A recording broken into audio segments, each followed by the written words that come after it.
We had a couple of questions come in, obviously two big ones. If I haven't bought my fertilizer yet, I'm sitting here, it's February 24th. I haven't bought anything yet. What do I do?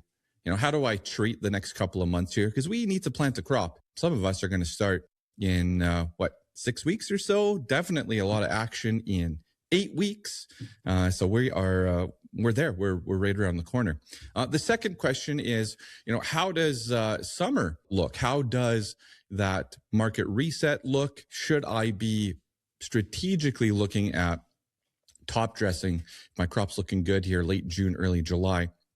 What's the market going to look like at that time? So those are the big ones here for today. I do have one little crop marketing thing that we will do right at the end of the show.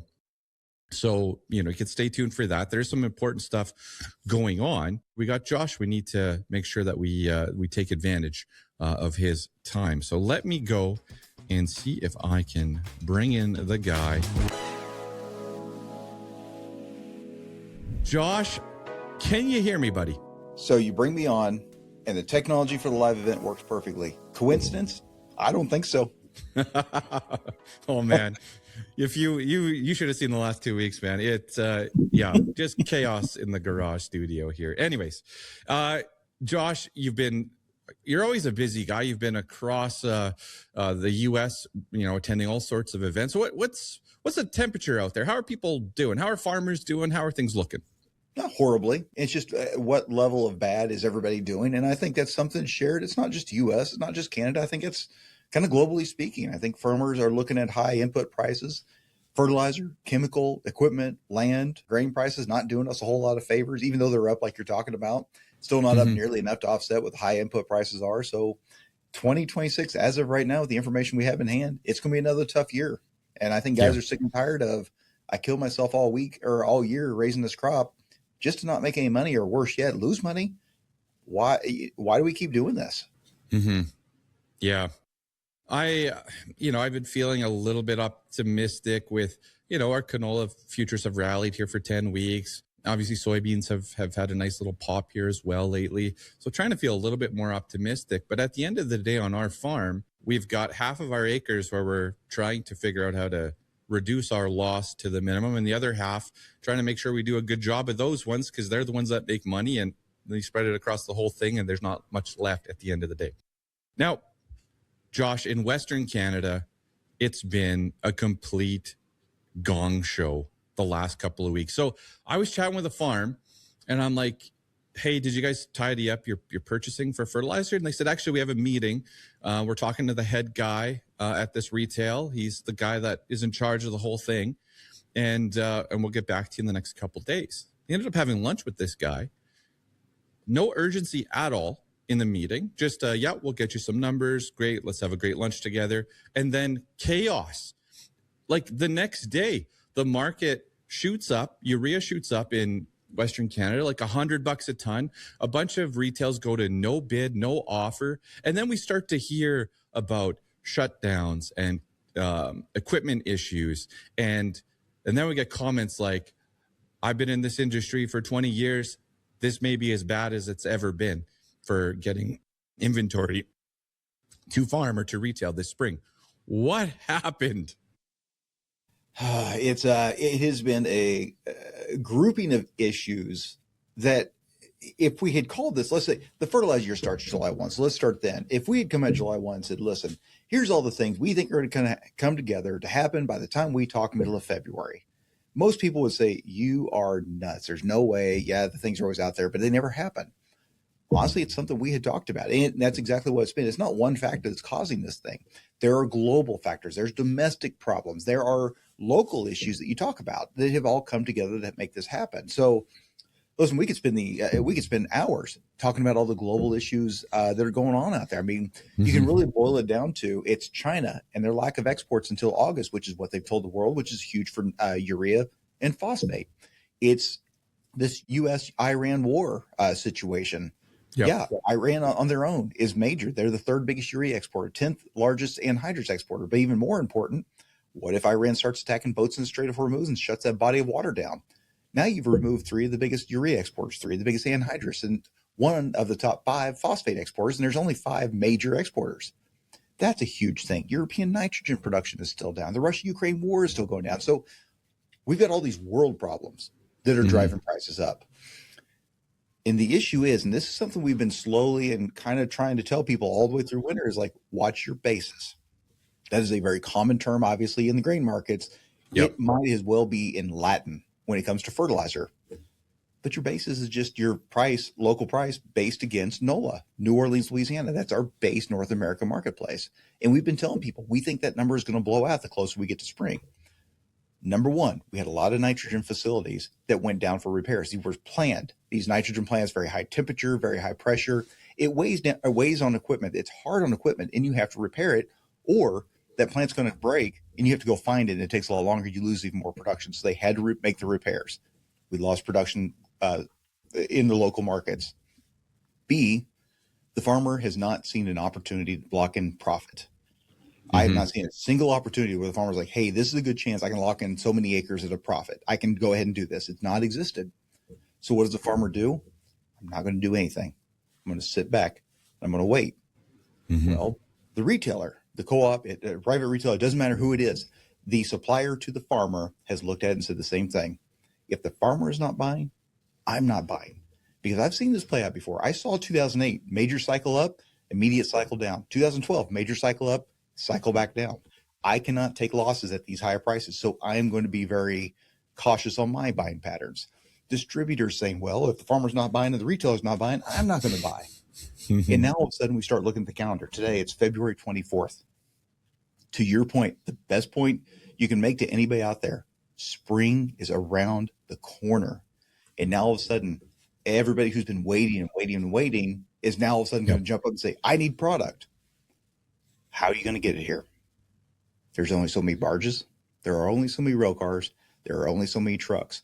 And we've already got a situation where we've been warning and saying, hey, these production facilities have got less production because of these repairs that they need to make. And it's not their fault. It's just part of the process. It is the brought to multiple factors coming together to make the situation the way it is. And if we had sat there and said July 1st, this is exactly what's going to happen, you would have been laughed at or yelled out of every single room you tried to say that in. But that's what we're starting to get into. It's incredible. It's incredible to me. Like, you know, I sympathize with the entire process and the entire chain here to some degree. But, you know, has it gone? Like we talk to farmers and I preach risk management. And if you checked anything out lately, I've been talking about strategies. We have a rallying market, how to hedge yourself, how to protect yourself. Is there not mechanisms for the retail network, or like, do they not have risk management tools that they could incorporate, or is it just buy at this price, sell at this price right away, buy at this price, sell at this price? Like, is there not something that they could mitigate that risk? There is, but it's growing, it's building, and it's in its infant stages. So right now, to your point, you go to any elevator and you say, how many bushels have you got unhedged right now? And the vast majority of those guys are going to sit there and tell you it's basically less than a truckload, right? Every single bushel that goes through is hedged. You go to a fertilizer retailer and say, how many tons have you got hedged? Most of them will go cross-eyed and say, I don't know what this hedging thing is you're talking about. I don't understand how this works. And that's a lot of what we're trying to do, right? We're trying to teach the industry how this happens. We actually had our CEO in the office, Kansas City, a couple of weeks back. And we were talking about, all different products. This is doing great. That's doing great. And we started talking about fertilizers. Listen, right now, the futures market of fertilizer trades like 4 million ton, 4 to 5. You're talking global fertilizer production in the 9 figures. And then you start to overlay that with how many times over, like the corn market trades actual production. That's the type of growth potential that's out there. But the fertilizer market is stuck back in like what the grain markets were back in the 60s and 70s, where you walked in and said, how are you guys hedged? We're not. We don't know how to do that. So yeah, it's, to your point, it's still a very buy-sell pattern. And that's what made the situation the way it is. And we kept warning people, we can rely on just-in-time demand. That's fine. But the problem is just-in-time demand has to pay just-in-time logistics. And those are not cheap. And that's what we're finding out today. Yeah. So we had a question come in yesterday prior to the show about, what do I do now if I've done nothing? Do I just keep waiting this out? If I don't have any of my needs secured for the spring, do I just wait this out? And I don't know if you have a comment on that or not, but I did chat with a retail that said, Like, we don't even know when it's coming at our facility. So if you want to put your hand up for some, you should, so that you get something. Anyways, what do you think on that comment? I think it's more conversations. When it gets like this, and listen, I'm not going to sit there and say there has been a single opportunity since July 1 when we started this fertilizer year that has been like, oh, if you were to listen to me, this would have been a great chance. I didn't see prices getting to where they were. I did not foresee a situation where there hasn't really been an opportunity to lock in anything that I've seen as attractive. There's not been one opportunity I've seen out there. So I think as of today, I think the best thing we can do is we talk to that supplier. And I get it. Bad last year, bad 2 years ago, bad this year. What do we want to do? We want to stick our head in the sand and say, I don't care about this. I don't want to look at it until I absolutely have to. I'm already depressed. I don't need help. Yeah. The issue is we do that, it makes a bad situation much, much worse. I think the conversation need to be a whole lot more and going to that supplier and saying, okay, let's sit down. As of right now, here are my plans. Here are my expectations. Here's what I'm going to need across all the different products out there. I don't know that I can lock them in today because I'm, be locking it at a loss. I don't want to pull the trigger, but can you put me down on your book as saying this is kind of what we need so that you can make plans as you're making your purchases and lining up logistics and things like that, that you have me in the back of the head saying, hey, I know this guy needs 50 ton of this, 25 ton of that. I think those conversations, we've been saying that all winter. The difference between, let's say, like the start of the year and springtime is nowhere near as wide as it seems. You've got to have these conversations sooner than later in these types of environments, because that person that waits until the absolute last minute, I don't want to say they're going to go without, but it's going to be a very, very difficult spring. Okay, fair enough. All right, we have two questions that came in here, one from Tim and one from Kent. Tim asks, is Trump's 15% worldwide tariff going to affect fertilizer prices? Okay, let's start with saying I'm not a lawyer, so all the lawyers speak, documentation, stuff like that. I'm not paid enough to understand how that stuff works. Yep. The things we have heard and the simple breakdowns that we have seen means the short answer is no, it will not affect fertilizer. We believe that the second round of tariffs that he put in after the Supreme Court said, nope, you can't do that. We think that he mirrored what the tariffs were. And the tariffs, as they were before they got struck down, did not include anything on fertilizer. So as of right now, again, DC can change on a dime, right? But as the information that we have today, we are telling people we do not think there is any sort of a tariff impact on any fertilizer for North America, for U.S. I always talk about North America, right? Because people get upset. It's like, well, Canada is in the U.S. We are all one market, guys. Yes, we share a border, but we share a border. So unfortunately, some of the stupid stuff we do in the U.S. matters significantly to Canada. And it matters a whole lot more to Central and Western Canada than, say, Eastern. So. Okay. All right. Good answer there. Kent comes in. What percentage of urea is imported into Western Canada? Do we produce the majority of what we use in Canada? So double. I believe, yeah, I was going to say, I believe, and I don't have the numbers offhand, so I'm going off of memory here. So I'm probably wrong because my memory is crap. That's why I'm in fertilizer, not something that pays well. It's a live show. You can say whatever you need to. It's off the cuff. Okay, we can do that. So Western Canada, I think you guys produce what you need. And that's why when you look at it, the U.S. and Canada, we share tons back and forth. On the eastern half of our countries, there is a general shift north of tons. In the western half, there's a general shift south of tons. And I think that's one of those things is the nitrogen that you guys produce, you produce for your own and you shift it south. In fact, I can tell you years ago for Grain Farms Ontario, we did a major project. It was one of those things like, hey, look out in the future and try and see what are some things that Canada could do to improve itself so it's not as reliant on the world. One of the things we talked about is improve the efficiency and the capacity of your east-west rail lines so you can bring more of your own nitrogen produced in Canada from western side over to meet your needs rather than having to buy it from the rest of the world, rather than having to bring it in from the U.S. So, and that's from that standpoint that you guys have got adequate. And frankly, one of my big talking points this winter has been why, as a North American marketplace, are we bringing all this urea and everything else in from the rest of the world? We can produce it here. We can produce it cleaner. We can produce it better. We can produce it more reliably. We don't have to worry about global relations. Our demand is right here. Why are we importing this stuff from the rest of the world? Let's build it here and move it. Yeah, you talked about food security on X the other day, and this obviously being a part of food security. But like, when's the last time something new was built? I haven't looked it up, but like a new facility is built. There's one being proposed in Western Canada, but it's got a long way to go to build trust. The trust has been kind of fractured, and it's got a long way to go to build some trust to get people excited about that project. 2012. Okay. 2012 was the last time that we saw a major wave of North America production increases. Now, the majority of those were from the back of debottleneck projects at facilities that were already existed. They were sitting there saying, hey, if we do X, Y, Z, put some money into it, we could increase the production, but it doesn't really change. It doesn't produce a new plant. The one plant that we saw built and actually turn into a real plant from that time frame was Weaver, Iowa. It was produced by OCI. Well, that plant was up, it was operational, it created more tons, it created more competition. But OCI decided, hey, we see this as the high of the marketplace. We want to sell out. We want to cash in our chips. They sold that plant to Coke.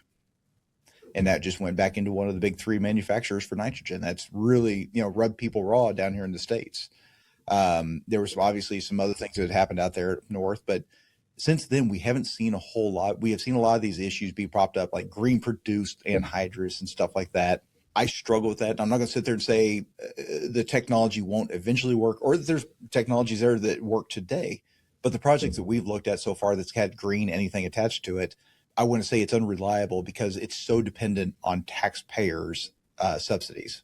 A lot of those plants we saw, if they were forced to stand on their own 2 feet, they fail.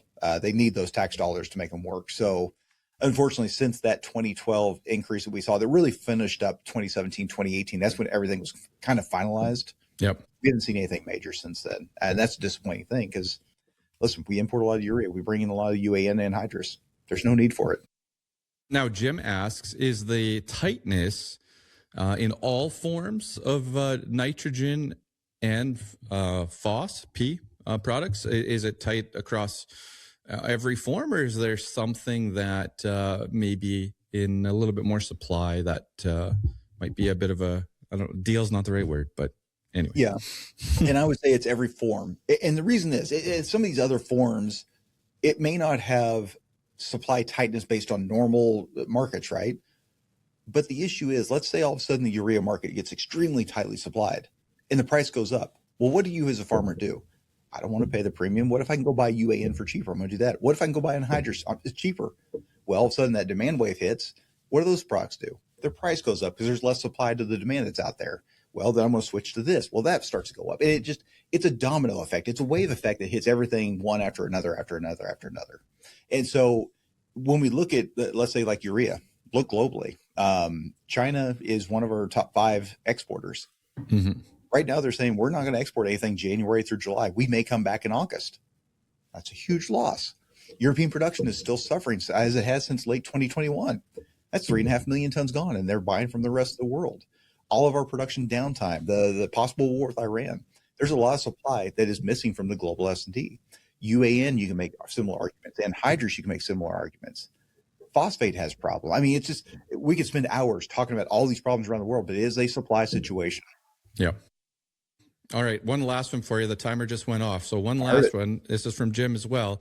Is there really incentive to build out more capacity if the margins are good with current global, or if the margins are good with current global markets? So is there an incentive to build out capacity?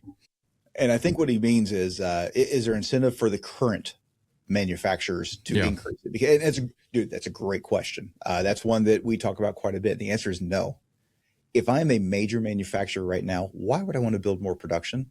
I like my margins. I like the tight supply. I like you groveling at my feet and kissing my ring when it comes time to buy something. I like the way this is set up. More production means I lose that capacity. I lose the ability to dictate to the marketplace what it will and will not do. And so I think from that standpoint, if one were to break and start a new project, I think the others would follow suit and probably say, oh, crap, if they're going to do it, we're going to do the same thing. But it's a gentleman's standoff. If you don't do it, I won't do it. And we're not talking, we're not having conversations, but there's just no reason to really go forward. And that's why when we look at it, my big thing is I've been standing on stages is saying this. The U.S. government, let's just say, for example, has given some pretty sizable loans to new potash production in the States. And for love of everything, I don't understand why. As long as we can just keep from upsetting you guys, which who knows, after the Olympics, after the hockey games, you guys might sit there and say, we're keeping our potash to ourselves. We're not helping you anymore. But Listen, as long as we're Yeah. on good terms between the two of us, we're fine. There's more than enough potash to go around. If those funds were to go to a new production plant, world scale nitrogen production plant, under the umbrella of a brand new company not currently in the space, it creates more supply, which helps lower the price. It creates more competition, which lowers the price. Does it solve every problem in the world? No, we're still going to ebb and flow with the global. If we lose Iran, China, Europe, all this stuff, we're still going to be dealing with a high price. But it's going to help ebb that situation. We're not going to be as reliant on the rest of the world, which is what I think it is. To your point, every nation around the world, from my limited point of view, shares one national security issue. It's food supply. Mm-hmm. How do you grow food? It's fertilizer. Why are we so dependent on the rest of the world that who knows what the next 5, 10, 15, 20 years looks like? If we can produce it here at home, we don't need to worry about that. Yeah. All right. One last one for you, Josh. We're over time. Summer reset. We're used to a summer reset in Western Canada, late June, July. And I expect a reset because it's going to get crazy here over the next 8 weeks. Are you thinking reset as well, or don't get that excited about we call it the summer fill program over here? Yeah. I think we're going to see a reset. I just don't know to what level. When we look at nitrogen, I can see that resetting pretty well just because we're going to come out of it. To your point, I think these prices are going to get goofy. Logistics are going to play just as much as a part as the supply and everything else. So you're going to see prices up significantly. And I think the summer reset's going to look pretty attractive on the follow. Phosphate, I do not expect as much of a reset. Now, your inland basis, that's one part of the story. But as an overall phosphate market, I'm not expecting it. On the one side, we're still seeing supplies stay tight around the world. That's going to be a limiting factor on the downside. Number two, production cost. And people listening are probably like, Linville, don't you start with me. Phosphate producers are doing fantastically. I get where you're coming from. I understand the anger. I have to talk to my family all the time. I hear the same arguments all the time. But when you look at it, sulfur prices, incredibly high, stuff we've never seen. Anhydrous prices, incredibly high. Guys, those are your two biggest variable cost inputs for phosphate production. Our current working theory is, let's go back to NOLA, right? New Orleans, Louisiana. If that price drops substantially, $50, $100+ a ton, I think you'd see curtailment production issues because they're going to sit there and say, we've got a finite amount of phosphate rock. We are not going to produce these tons into a finished good for a loss. So we'll just sit back and we'll wait. We'll shut down production until that point comes. And that's the unfortunate reality of it. It's the cost of production is so high that if this price does drop substantially, let's say China comes back or something like that, spring demand is terrible. I still think it's limited. And potash, listen, it's already well priced. You look at that price versus grain values, it's where it needs to be. I know it's still high. It could be cheaper. Don't get me wrong, but it's really, out of the three majors, it's the only one that makes sense. Could it be lower? Yeah, maybe with all this new production coming online, if BHP gets the Jansen mine going, Laos bumps theirs up, Russia bumps theirs up, we get some of our big ones coming. Yes, they can push the price lower. I just don't see it as a short term. I think potash stays pretty steady. All right, Josh. Well, I appreciate you being on the show this week. I'm going to wrap up with just one insight here and thank our sponsor. You can hang out if you got to go. Don't be shy. You can jump off as well. So thank you so much for joining Cup of Coffee this week. Folks, I said I'd talk grain marketing for just a second. My one big takeaway right now, headlines were kind of boring this morning, but in Western Canada specifically, and on hedgeable crops, you need to be dialed in right now. All right. Canola reaching levels we haven't seen since last summer, the early part of July. Spring wheat futures hitting that October high here as well. You need to be dialed in. You need to take a look down the road here, a little bit further into 26, maybe a peek into 2027. Do some math, figure out how that looks for your farm. Securing worst case scenarios is just a no-brainer because you can leave yourself exposed to some upside. All right. This week's Cup of Coffee was brought to you by DG Mobile Seed Cleaning. Contact Dion at 306-321-5411 for your seed cleaning needs. Of course, I got to shout out a good Saskatchewan-based business out of my hometown of Dormy, Saskatchewan. So a couple of young fellas just giving her there. I'm out of coffee. Thank you, Josh. That's it for this week. I'll see you guys Friday on What the Futures.